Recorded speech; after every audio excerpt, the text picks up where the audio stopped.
the book that predicted the Titanic disaster.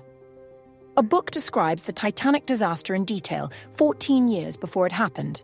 Coincidence? Or something stranger? In 1898, author Morgan Robertson published Futility, or The Wreck of the Titan.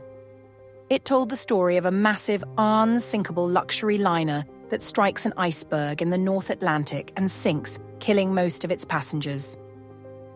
Sounds familiar? That's because 14 years later, the Titanic did exactly that, and the similarities don't stop there. The ship in the book was called Titan. It was nearly the same size as the Titanic, and both were the largest of their time.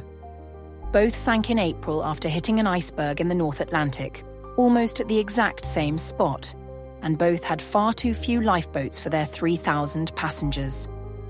Of course, there were differences too.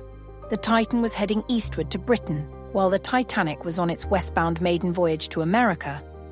The Titan also had auxiliary sails, something Titanic never did.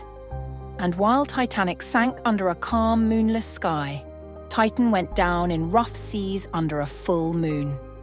Still, the parallels were eerie enough to make people wonder if Robertson had some kind of uncanny foresight. But was it really a prophecy? Robertson himself dismissed the idea, explaining that he had extensive knowledge of shipbuilding and maritime trends.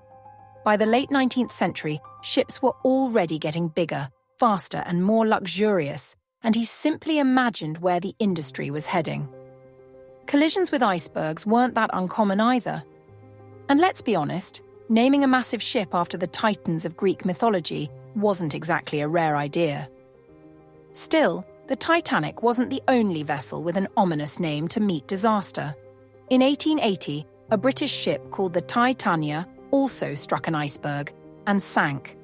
And in 2023, a submersible named Titan imploded while diving to the Titanic's wreckage. At this point, maybe we should all agree on one thing. If you're naming a ship, just don't call it anything close to Titanic, just to be safe.